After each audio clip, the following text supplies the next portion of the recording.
Alright, CNT120, Chapter 2. We're now into our tour stop number 2, into our IDF. So in our building, we typically have a main closet. My secondary closets that might be scattered around the building or on, floor 2, floor 3, floor 4 kind of thing. These are typically going to be my IDFs or my intermediate distribution frame. Kind of like my secondary closets, if you will. There could be many in a building. The standard actually calls at least one per floor. So if I have a 4-floor building, I might have the MDF on the first floor, and then the other 3 floors would have an IDF, at least.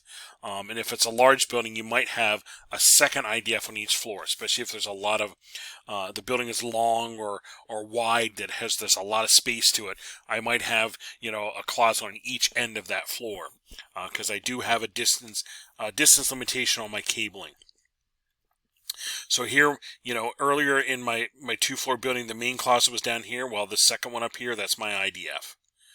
Here on my 3-floor building, my main closet was here, so this is an IDF, this is an IDF. I think we have another 3-floor building here, MDF down here, so IDF, IDF. And the IDF would look something like this. Usually not as much equipment, and I'm kind of putting little air quotes around that. Your main closet is going to have, it's going to have some router, firewall, some switches, maybe some servers, that kind of stuff. These intermediates might just have racks of rows of patch panels and switches, and that might be it. There might not be anything else in here except some patch panels and switches, depending on how much equipment is on that floor, how many devices are on that floor. So moving further into my network now, stop 3 is out at the work area. This is where the user is sitting. This is where the user computer is. So the work area, this encompasses things like your workstations, printers, IP phones. Other stuff here would be the connections that I'm using to connect into the network, the jacks and the patch panels and that sort of stuff. So I'm thinking work area, I'm thinking areas like this, where the user is, where we have a desktop, we might have a printer, we might have an IP phone to connect into the network, we might have a laptop, that kind of stuff. So here's my work area. Here would be my work area on this floor, work area on this floor, work area on this floor.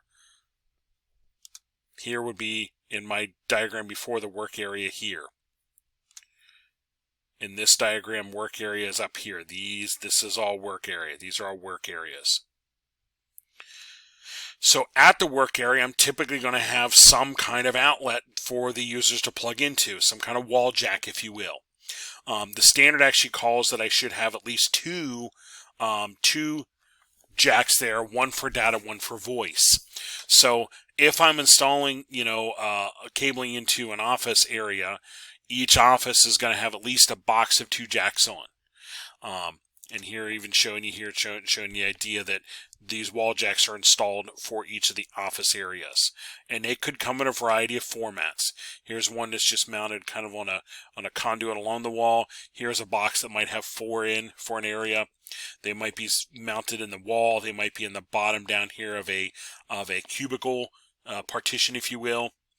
But all of them are going to have this kind of thing, an outlet jack in there that the horizontal cabling is getting terminated into, and then it usually snaps into some kind of faceplate so that it's there and easily accessible for people to plug into. And here's just another example showing you, here's the horizontal cabling coming from the closet into this outlet. This snaps in, and that's there for the user to plug into. These outlets do have color codes. That is something we'll worry about more so in like Chapter 5 later in our book here. But there is a color code. These do need to go in a specific order. And as you see here, there's even a color code print on the side to help you terminate. And as you see here, the wires come in and they're in color code order there. So in each of my work areas, there will be some kind of outlet or some kind of wall jack for the termination of that horizontal cabling so the user can plug into it. A couple other things to note. We mentioned racks before. Let's come back to the racks and add a little bit more information now.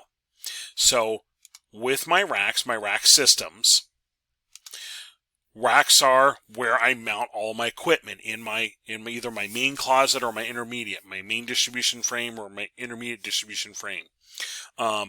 My rack system, this is there so I can mount all my equipment. They typically come in a 19-inch wide frame. That is standard. They do make other sizes, but for most of my networking equipment, it's going to be a 19-inch wide frame. These racks can be wall or ceiling mounted, or mounted to the floor. And they can actually be a 2-post or 4-post, depending on what I need to mount in them. And these racks are measured in U's or RU's, typically U's. U as in a unit. I'll show you an example here in just a minute. Here is a 2-post rack that's mounted to the floor. Here's a 4-post rack that's mounted to the floor. 2-post racks handle mainly your switches, patch panels, that kind of thing, maybe routers. The 4-post racks, when I start getting into servers or rack mount servers or even large switches, I typically need a 4-post rack to support. I need the additional, legs in the back, if you will, to support the weight of a large switch or the length of a server that's in there. So they do come in 2-post and 4-post racks. They can even be ceiling mounted. There can be wall mounted. So there's a lot of options depending on how much equipment you need to mount or deal with.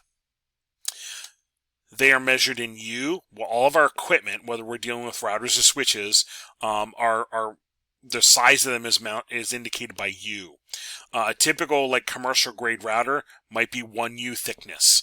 That's 1 U in our rack. A larger, more robust router or switch might take up 2. It's able to process more, handle more data, etc., etc. So it might be 2U. Why that becomes important is when I buy racks, let me jump down here, racks come in different sizes and they typically indicate how many U's are in there that I can mount equipment in. So, and here's an example here, here's a rack that tells you how large it is, 24U to 58U. That's important because as I start mounting all my equipment takes up a certain number of U. And that'll let me know, is there enough space in there to mount all of this equipment. When we do documentation a little bit later, there's actually programs we can use to draw it out and see if everything's going to fit before I even deal with installing it in a closet. Other stuff I might find in racks and in my main or intermediate distribution frames. In my racks I might find a KVM. That's a keyboard, video, and mouse switch. It is not feasible to have, if I have a couple servers in that rack, it's not feasible to have a monitor, keyboard, and mouse dedicated to every single server in there. There's just not enough room. So typically what gets installed is something like this. It is a monitor and keyboard that slides out on a tray, and there's a switching unit in the back that allows you to plug into multiple servers. So here's a rack here, and here's the console sliding out. And with that usually is a series of cords that allows you to plug this into 4, 5, or 6 servers, and with a key combination you can toggle between them. Hit it one time, you're on the first server, hit the next time, you're on the next server. It allows you to toggle between them. And here shows the connection. That unit actually cables to all the servers in here, and I toggle between them with a key combination, a keystroke combination. A lot of equipment racks, a lot of data rooms have something like this installed in each equipment rack.